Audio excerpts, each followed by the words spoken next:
use of marijuana, cannabis, reefer, grass, pot, weed, hash, Mary Jane, whatever you call it, has been prevalent for millennia. From centuries-old tinctures to the early drafts of the American Constitution, even some of the first copies of the Bible were printed using hemp. Only in the last century has mankind been prohibiting the cultivation and use of one of the most useful and diverse plants on our world.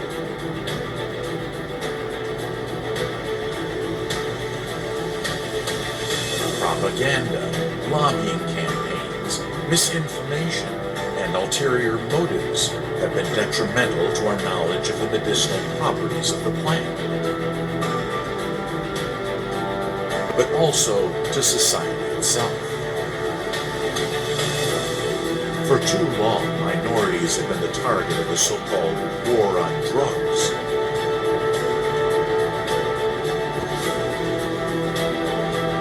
With the legalization movement slowly advancing around the globe, capitalist countries may soon wake up to the economic and societal benefits that cannabis brings. As the question of legalization remains largely unanswered, we take a look back at the journey of cannabis through the ages.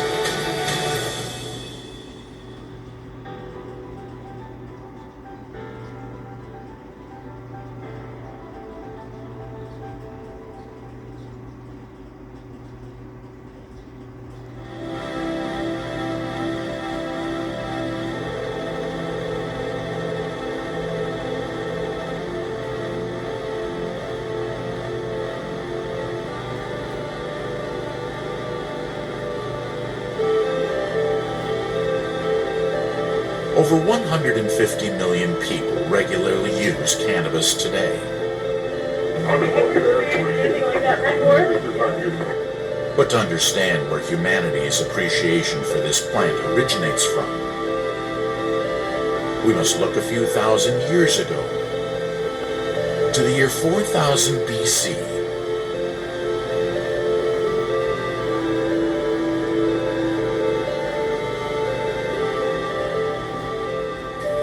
Archaeologists excavating among the ruins of the ancient Chinese village Banpo discovered some of the earliest well-documented evidence of cannabis use. Various textile items from the late Neolithic site were found to be made of cannabis, hemp to be specific. As the New Stone Age ushered in a final stage of cultural evolution, cultivation of crops began, and the Neolithic people looked to the strongest natural fiber in the world to produce crucial resources. Evidence throughout history has driven many to believe hemp was the first crop ever cultivated by mankind. With the Neolithic people's use of tools, hemp was used as a catalyst for man's earliest innovations. Hemp is a classification of cannabis that contains 0.3% THC, a very low percentage of the psychoactive compound of the plant. Hemp is harvested for its industrial use in products, not for intoxication. When the woody core breaks away readily, like this, the hemp is about ready to take up and bind into bundles.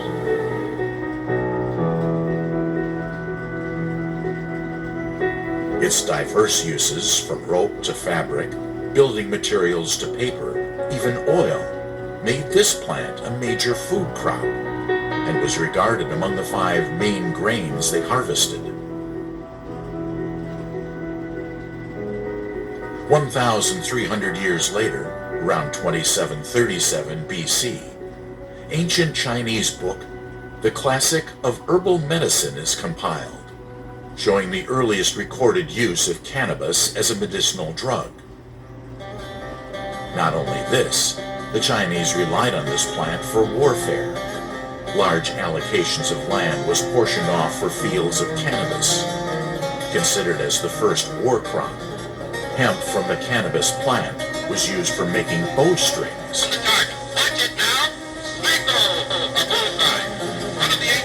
Its strength and durability gave the Chinese armies a large distance advantage in battle. Cannabis use continued through the ages. Religious texts in Hindi from 2000 BC describe the wonders felt as they smoked at religious rituals, describing the plant as a source of happiness, a joy giver, and the bringer of freedom. Today you can still enjoy Bhang. Created over 3,000 years ago, Bhang is an ancient Indian drink made from a mixture of cannabis, milk, and various spices. Believed to cure fever, dysentery, sunstroke, to clear phlegm, and aid in digestion, the drink is an important aspect of religious festivals such as Holi. Intoxicating effects help the consumer reach an alert but meditative state. Descriptions in ancient texts portray the cannabis plant sprouting from a drop of divine nectar falling from the heavens. The wide religious use of cannabis during this time allowed for an exploration of the advantageous uses of the plant. Their focus on health and well-being helped them with their understanding of the drug. Cannabis was widely used in these traditions to treat ailments such as epilepsy and anxiety. It's a prescription we still use over 4,000 years later.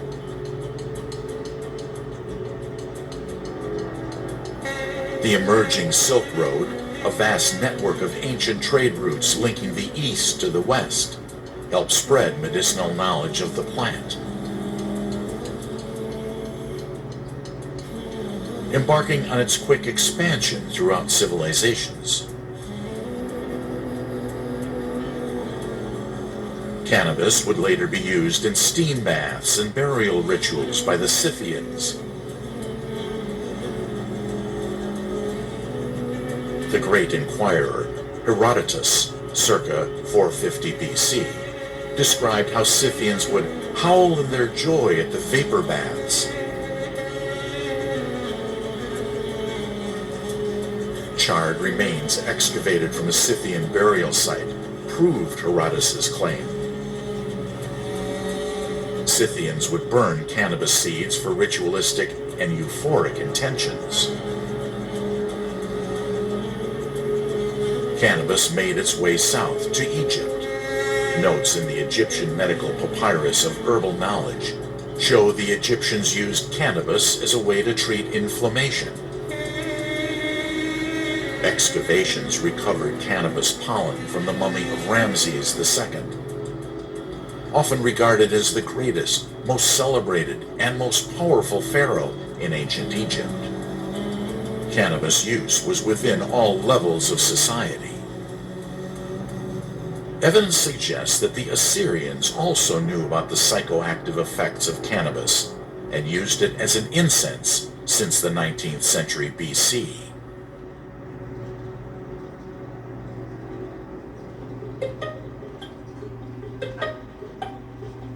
One of the main reasons for prescribing medicinal cannabis in the 21st century is for pain relief. It was not a new discovery. The first recorded use of the plant in this way can be found in China in 207 AD. Hua To, regarded as the founder of Chinese surgery, would feed his patients a mixture of wine and cannabis to anesthetize them before surgery. Knowledge of the medicinal properties grew as the plant spread along the expanding Silk Road. Arabic scholars discovered it could help with epilepsy. Arab traders then brought their new discoveries to Eastern Africa, which in turn spread inland. Its introduction to South America came by the Spanish during the conquest, and was was heavily used for making textiles and rope. Hemp for mooring ships. Hemp for tow lines.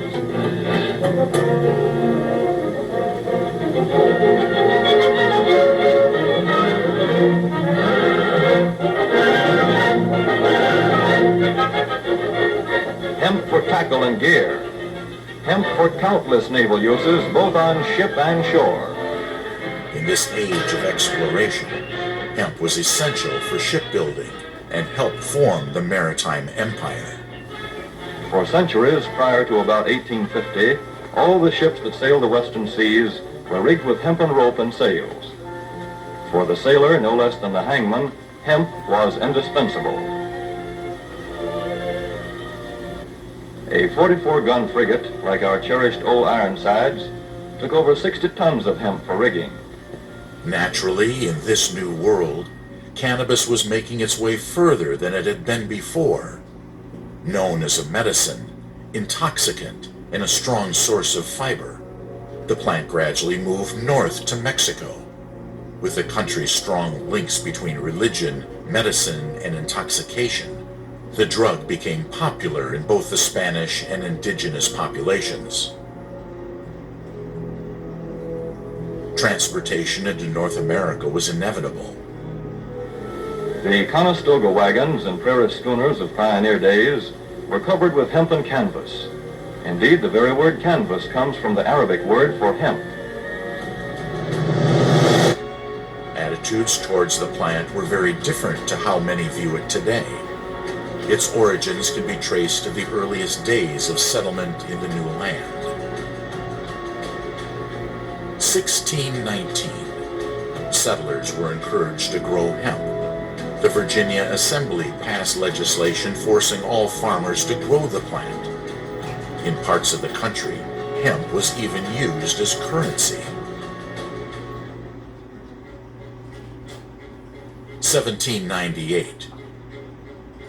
Over in Europe, the plant was exclusively cropped for its fibrous properties.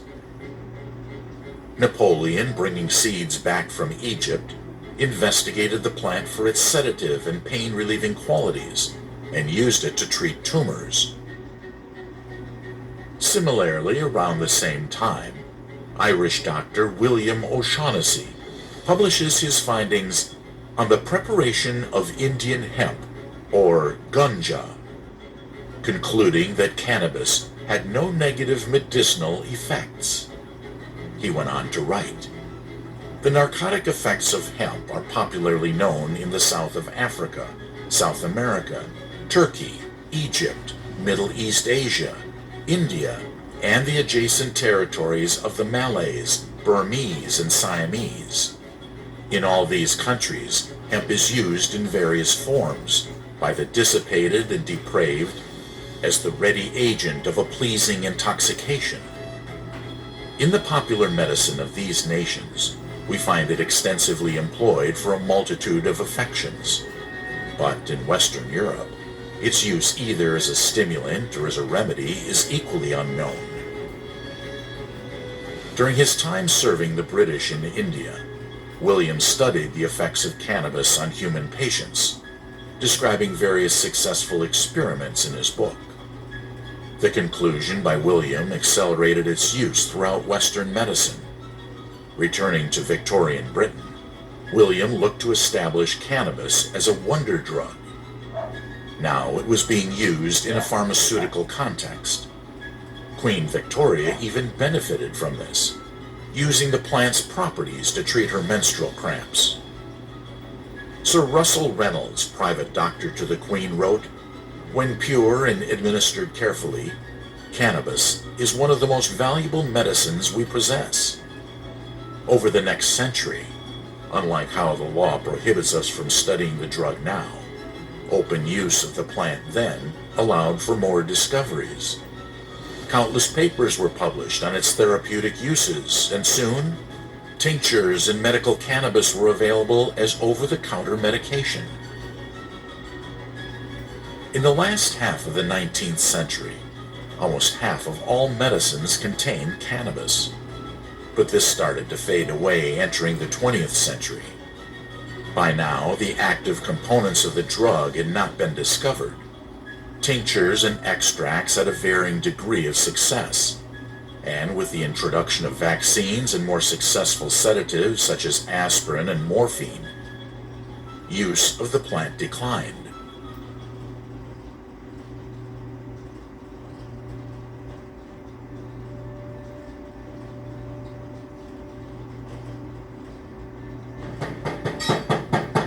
Police, open up! Before this last century of prohibition, all classifications of the cannabis plant, whether it be for psychoactive or industrial uses, was a major source for mankind in countless ways. It's ingrained in the history of our planet. So why do we prohibit the use of this diverse, harmless plant? Dateline, Columbus, New Mexico, March 9th, 1916. After the major armed struggle of the Mexican Revolution, influxes of refugees fled their native land, immigrating to the United States, bringing with them the recreational use of the drug.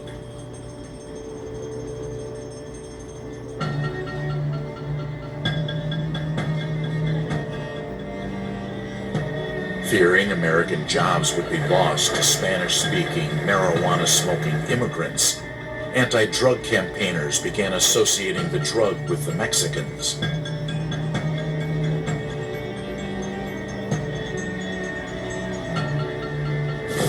Heinous crimes were attributed to the intoxication of the drug.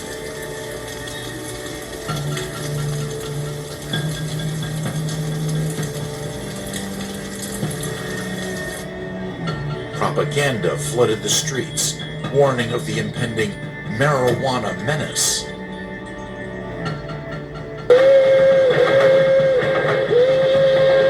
(1914) saw the introduction of the Harrison Act, making drug use a crime, officially linking criminality and drug use for the first time, turning much of the population into criminals overnight.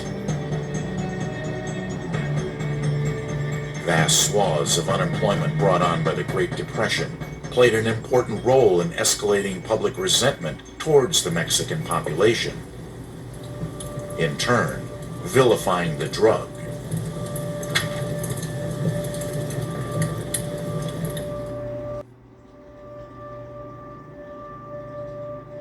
Going against the few thousand years of progress mankind has made in understanding the drug, the United States by 1931 had outlawed cannabis in 29 states.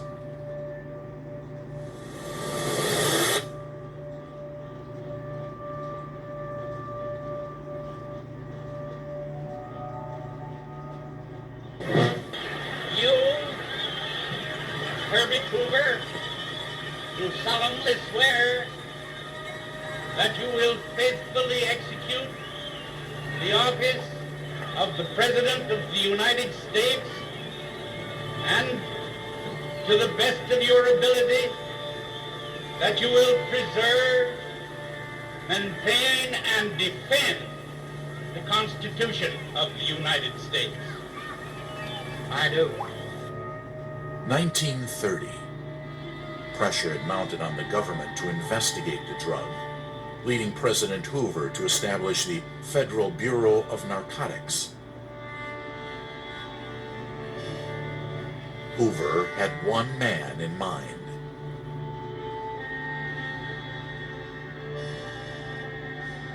As the prohibition of alcohol was ending, Harry Anslinger, Assistant Commissioner of the Bureau of Prohibition, looked like he'd be out of the job.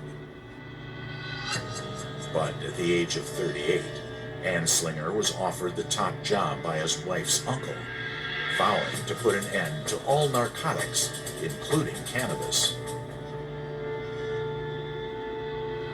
Similarly to the prohibition of alcohol, the government was more concerned about lost tax revenue. This was no different with cannabis. Before taking his new position, Anslinger had previously claimed that cannabis was not harmful or a problem to society. But with the collapse of the alcohol prohibition, driven by self-interest, Anslinger's new agency sought out a new campaign of prohibition. Marijuana, the drug of the minorities, was in his sight. The Bureau first prepared legislation to enact a new law that would place marijuana directly under federal control. Second, Anslinger staged a campaign of defamation towards the plant and its users.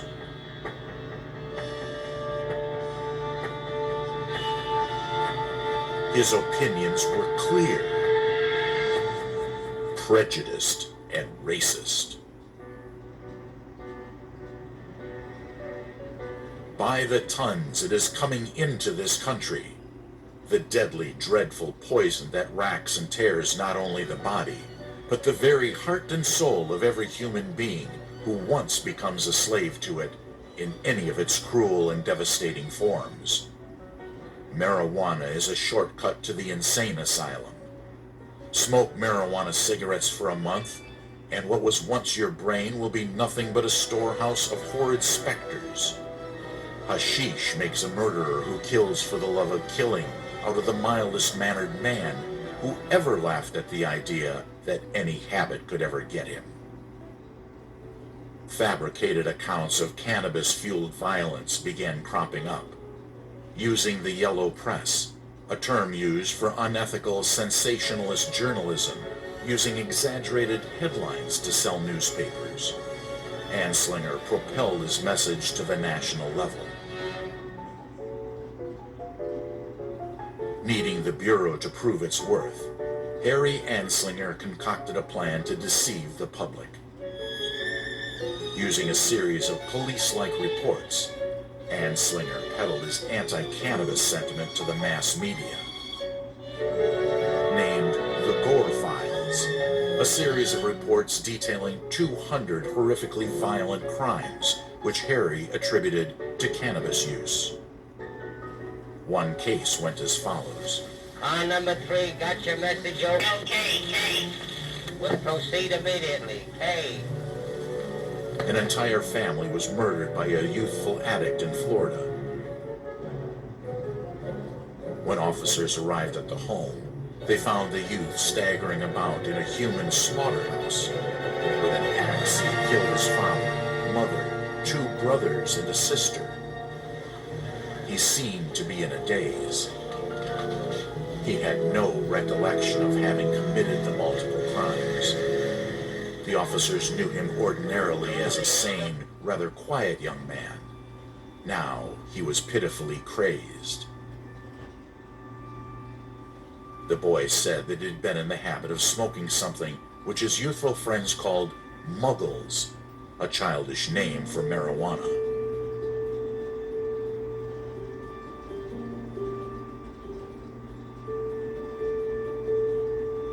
Research since then has shown that the boy suffered from severe mental illness. Violence was not brought on by his cannabis use. Like this, 198 of the 200 cases used by Anslinger in the Gore Files have since been proved to be falsely attributed to cannabis. The remaining 2 cases, you ask? Neither could be disproved. No records existed. His views took hold, and before long more propaganda campaigns began sprouting across the United States. 1936. Enter reefer madness. These high school boys and girls are having a hop at the local soda fountain. Innocently they dance. Innocent of a new and deadly menace lurking behind closed doors. Marijuana, the burning weed with its roots in hell. Regarded by many as one of the worst films of all time, Reefer Madness is the epitome of a propaganda film, designed to morally manipulate parents into opposing the plant. Exploiting the times, the film revolves around exaggerated events as marijuana is pushed onto students. The film peddles the myths that cannabis causes you to commit manslaughter, suicide, rape, forcing a descent into madness. Debauchery, violence, murder, suicide. 1937. Not a year had passed since the premiere of Reefer Madness, when a new Marijuana Tax Act was passed. Farmers could apply for a stamp allowing them to grow cannabis for hemp production. However, none were issued. Hemp was effectively now in the same bracket as marijuana, outlawed.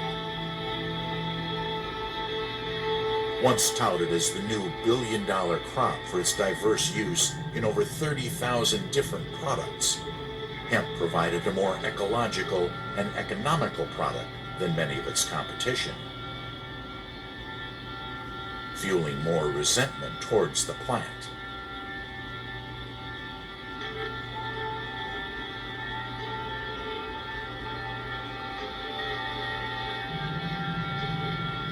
Farmers who'd been cultivating the plant for generations soon found themselves behind bars.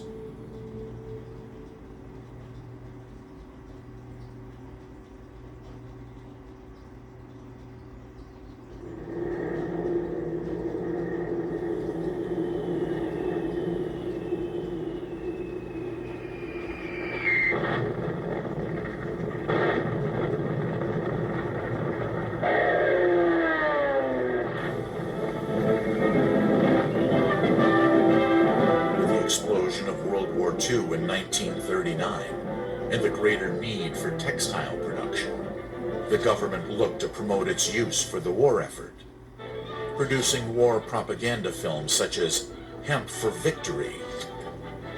Hemp cultivation returned to the spotlight in 2018. Through the Farm Bill, hemp farmers are no longer treated as criminals. In 1941, cannabis was removed from the U.S. pharmacopoeia, backtracking on the decision they made 90 years prior. With the war coming to an end, the government returned to vilifying the drug. A few years on, cracks in the campaign began to show. Research suggested that consumers not only didn't become violent, it did the opposite, turning people passive and peaceful. Now the drug was in the firing line for the exact opposite reasons they'd outlined previously.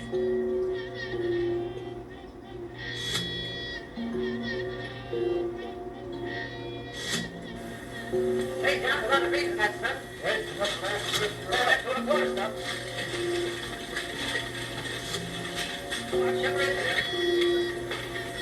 Hey, John, run, happy birthday. Research has shown that prohibiting cannabis use does not affect the rate at which it's being consumed. Over the years of prohibition, users of the plant's intoxicating and medicinal properties rose by roughly 100,000%. Marijuana is a weed and spreads like crabgrass once it goes to seed. But 3 Marines armed with flamethrowers live up to the Corps' boast. They have the situation well in hand.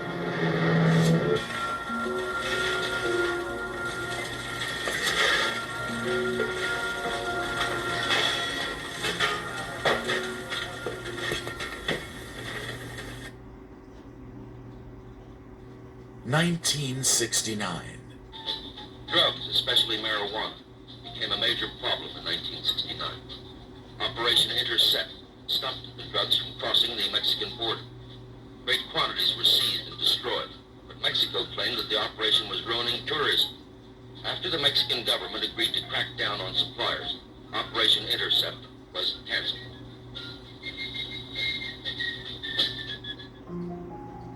Nixon took over the White House, but with the Vietnam War still ongoing, pressure to deal with the large protests was mounting.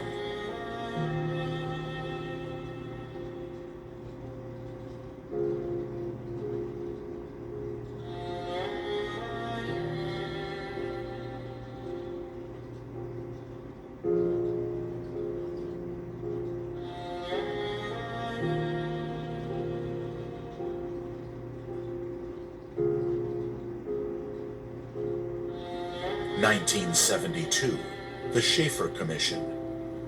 Appointed by Nixon, the group of senators, doctors, and intellectuals, led by Republican Ray Schaefer, were tasked with investigating marijuana and drug abuse. Much to their surprise, their findings showed a strong contradiction between public opinion and the truth. Marijuana didn't make people violent. It did the opposite. Their conclusion: decriminalize. Marijuana posed no threat to society. The president ignored it. Nixon looked for a way to criminalize the masses, cracking down on the hippies and anti-war activists that protested the Vietnam War. One thing most of the protesters had in common: they smoked pot.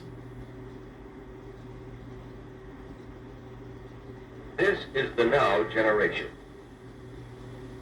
They feel disenchanted with the world around them. While they may, for the most part, be outside the mainstream of American life, they are a part of the wave of the future.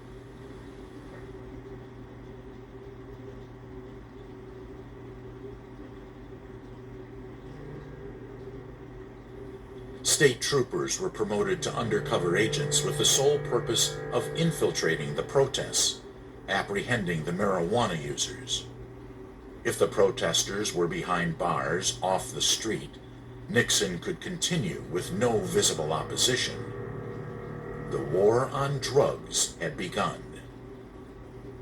In the late 70s, Carter unsuccessfully attempted to end the war on drugs, although more focus was spent on treatment and prevention than law enforcement. His timid approach to reform continued what Nixon had started. I, Ronald Reagan, do solemnly swear I, Ronald Reagan, do solemnly swear that I will faithfully execute the office of President of the United States that I will faithfully execute the office of President of the United States and will, to the best of my ability, and will, to the best of my ability, preserve, protect, and defend preserve, protect, and defend the Constitution of the United States. the Constitution of the United States. So help you God.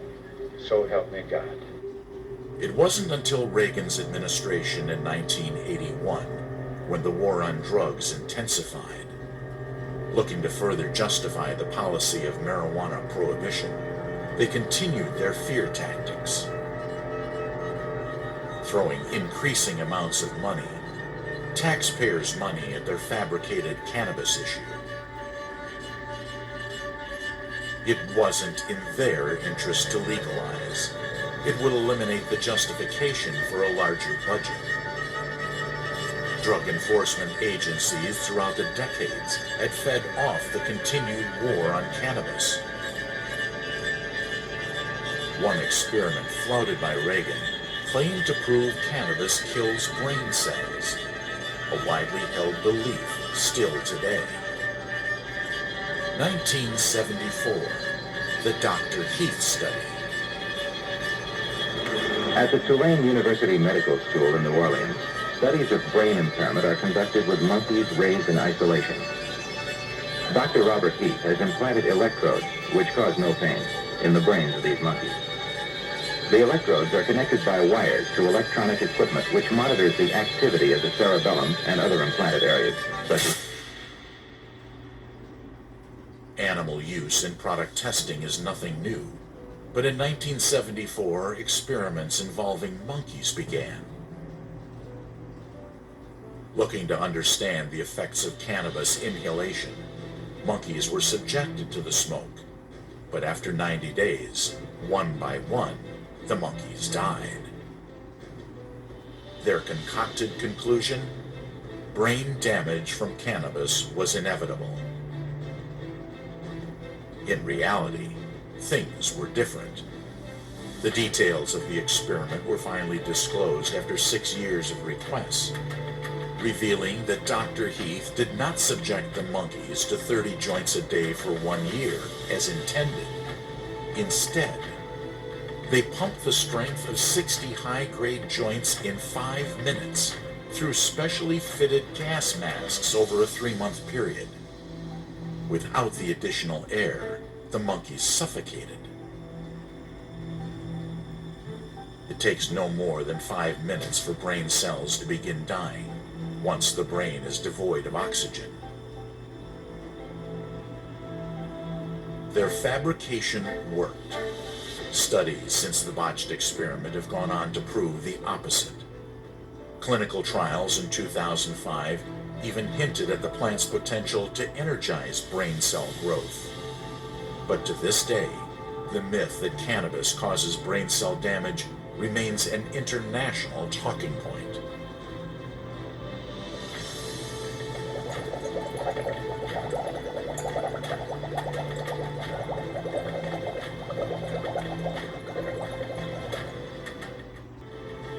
Another major talking point for the illegalization of cannabis is that cannabis causes cancer. Not one case could be shown proving their point. The act of smoking, inhaling warm plant matter, does cause cancer, not the properties of the plant. With modern-day advancements in cannabis-related products such as vaporizers and edibles, partaking of the plant's properties can be harmless. In fact, paraphernalia laws have impeded technological advancements in smoking apparatus that could undoubtedly reduce the harm caused. Case-controlled studies conducted in 2012 found there to be no link whatsoever between marijuana smoking and lung cancer.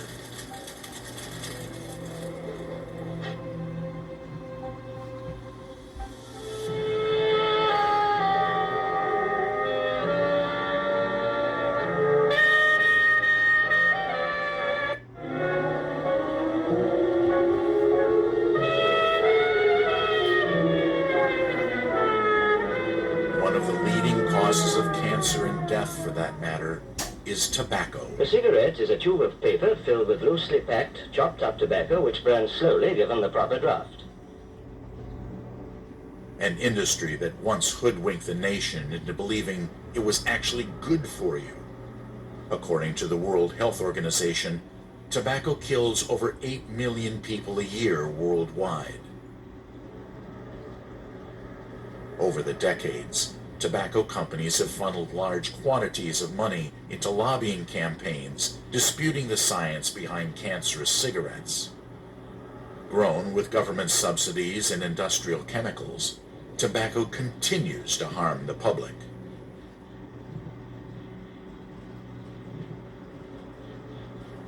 Due to the diverse therapeutic and medical benefits of cannabis, lobbying from Big Pharma has reached new heights.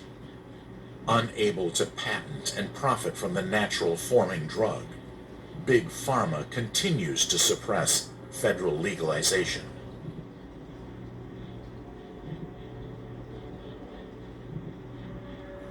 Since the legalization of medical marijuana in certain states, use of prescription medicines have declined rapidly, providing serious competition to the pharmaceutical conglomerates. With the potential growth of the legal cannabis industry in the U.S. reaching over $90 billion by 2027, states are now looking to the plant for added tax revenue.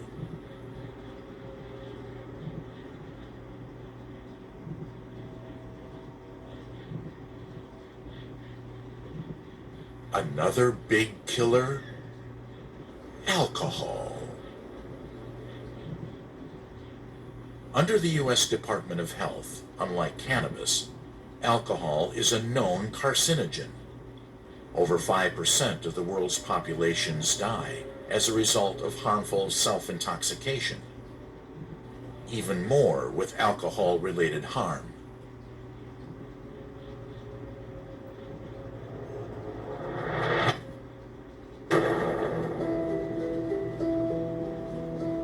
From road traffic accidents to violence, alcohol dependence to cancer, alcohol brings significant consequences to society. the amount of cannabis-related deaths is astronomically lower. This move towards a natural remedy could prove to help society in more ways than one. From the opioid epidemic to the black market, legalizing marijuana would put an end to untold suffering around the world.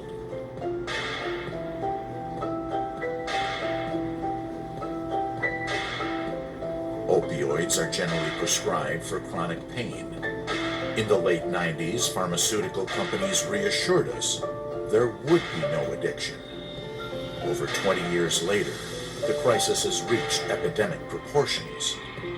Legalizing the plant that has the ability to relieve pain would save lives and help shrink the $78.5 billion spent every year dealing with the crisis.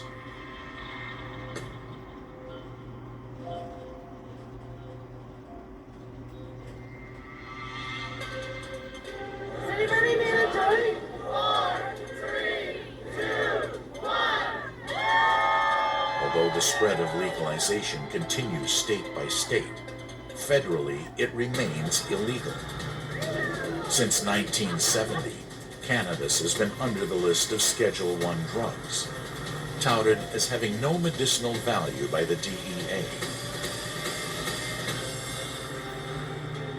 Cannabis stands side by side with heroin, cocaine, LSD, and ecstasy, far deadlier drugs. Addiction and its potential for abuse is widely believed. This can be true with all substances, from alcohol to tobacco. Yet those substances remain legal.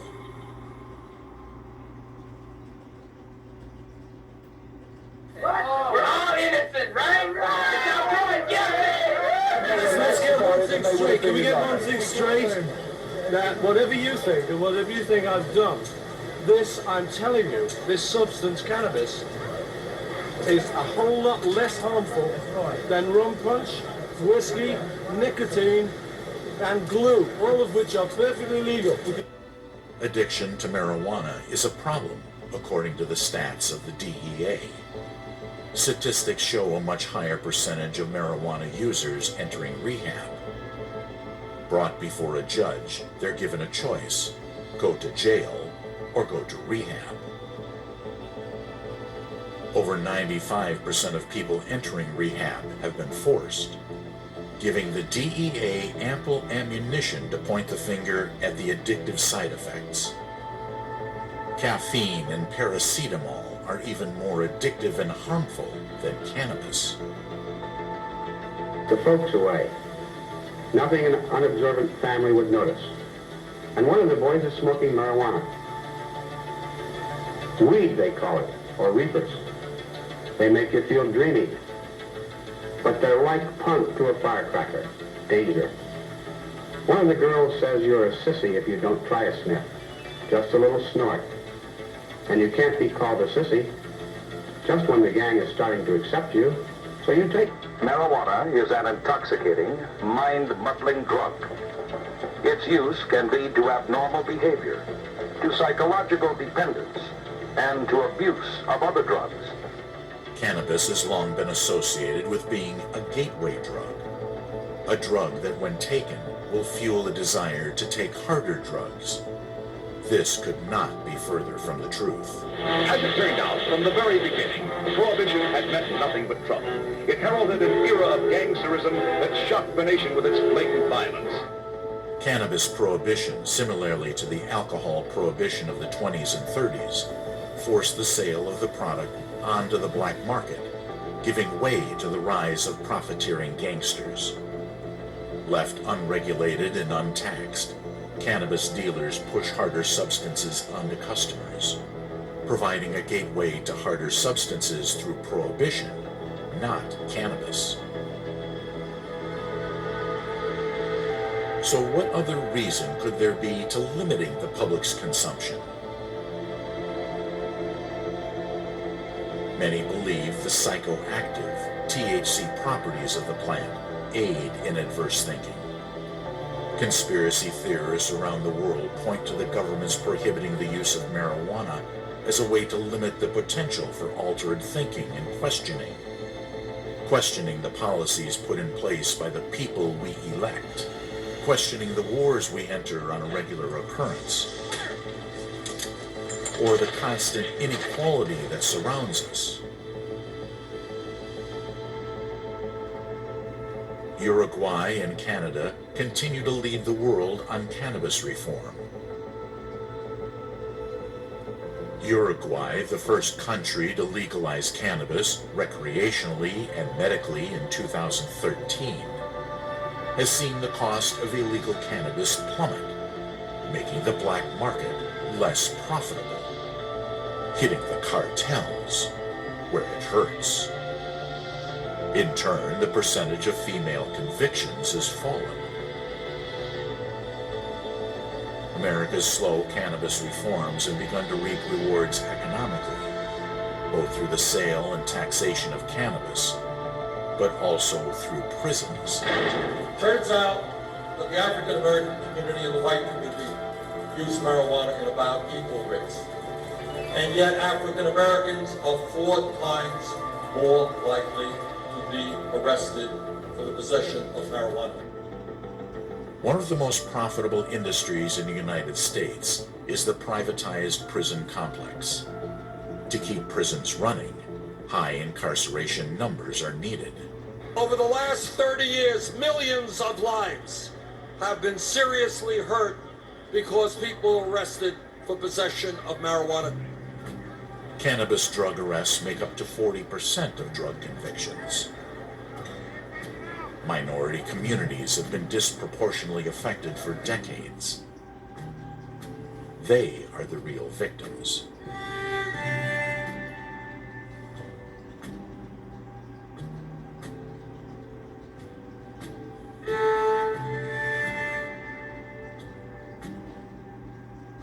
I suspect that certainly MPs in places like London, Birmingham, Manchester are quietly coming to the view that the war on drugs has palpably failed. In the United Kingdom, cannabis is the most consumed illegal drug. The UK's high demand fuels production. The production of cannabis is so large, it's considered an exporter of the drug. As long as cannabis remains illegal, and you can only get it from the criminal gangs which handle illegal drugs, we're effectively forcing cannabis users into the arms of the same people who may push heroin and cocaine on them. It was abundantly clear in this case that the risks of criminalizing cannabis were much more serious than the risk of cannabis itself. Teenagers trafficked from developing countries are forced to grow the drug inside converted rooms.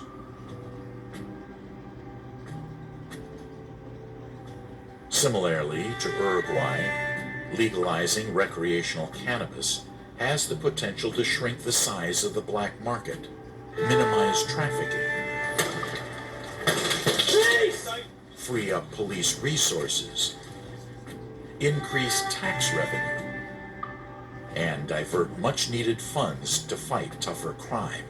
Any teenager in any community anywhere in the country can get at cannabis if they want it, and they are buying often the most potent strains, which carries with it the risk of mental health problems.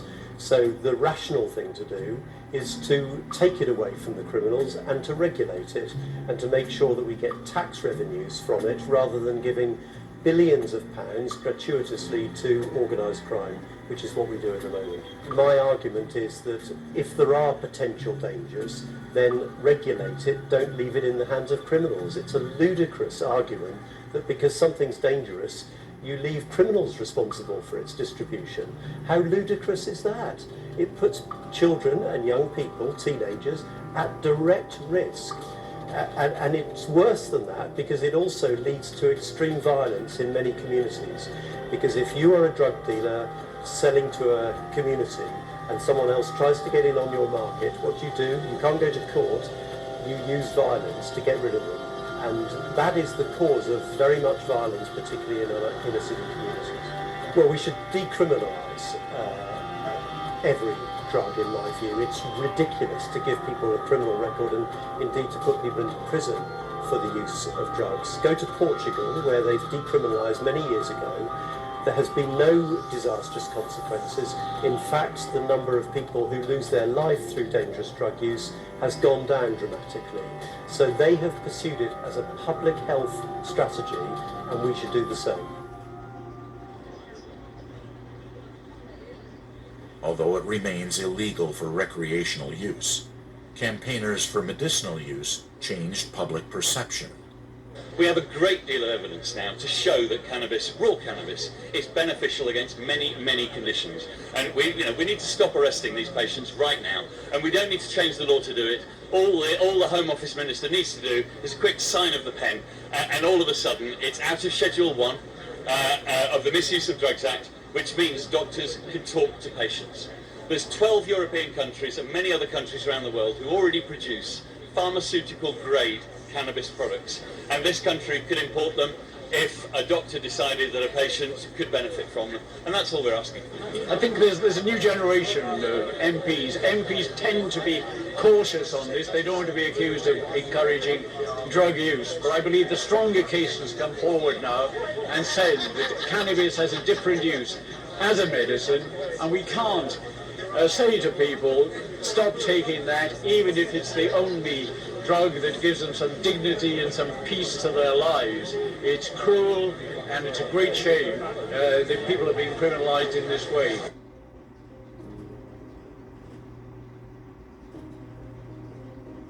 There is no question that this plant has very significant medicinal properties. Unfortunately, over the last 50, 60, 70 years, not enough research, medical research, has been done to really understand the plant and, all the active pharmaceutical ingredients, all the constituents that are helpful for certain illnesses. It should be treated like any other potential medicine. We should look at the evidence and make our judgments based on evidence. It shouldn't be for exceptional cases. If there is a case in terms of pain relief, then it should be available. A new law passed in 2018 made medicinal cannabis legal.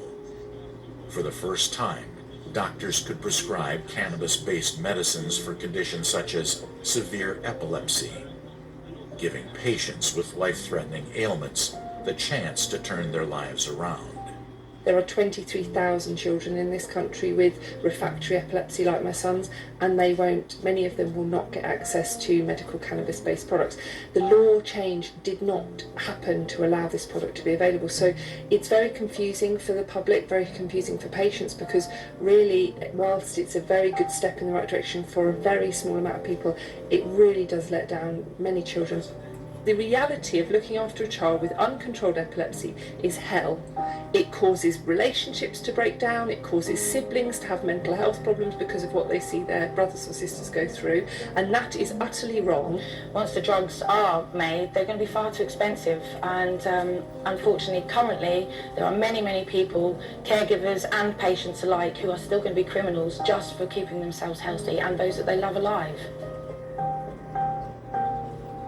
For a bottle like this, privately prescribed in the UK, would cost me £670 a bottle. And my daughter uses one of these bottles every 2.5 days. I've tried to raise money for funds. I've got my house on the market.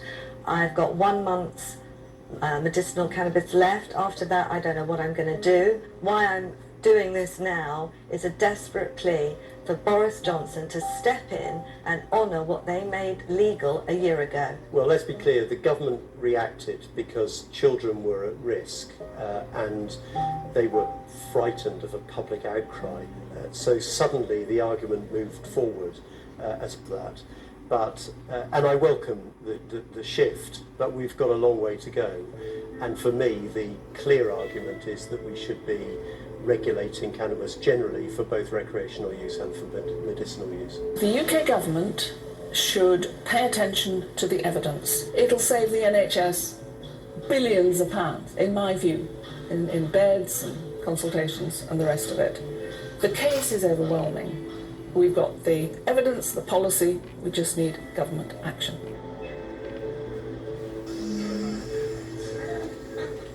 We need to spread awareness and understanding of the potential medicinal qualities of cannabis, and the judgments should just be based on scientific evidence, nothing else. But then beyond that, I want this to be seen as the first step towards a much more rational approach. And in Canada, where they have now introduced a regulated market, the justification that they have used, rightly, is that it's to protect teenagers and young people. At the moment, teenagers are vulnerable to the most potent strains. No criminal has any interest in your welfare. And so it is a clear public health measure to regulate the sale of cannabis and to recognise that the prohibition of this drug has had disastrous consequences.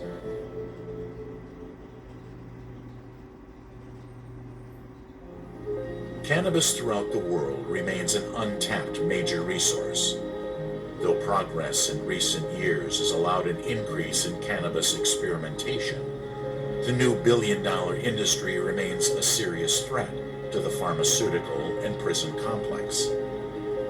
From medicinal advancements in over 200 known conditions, to reversing the unjust judicial processes of the war on drugs, full legalization of the all-natural plant would ensure a safer product, higher income, job creation, and a reduction in the crime rate.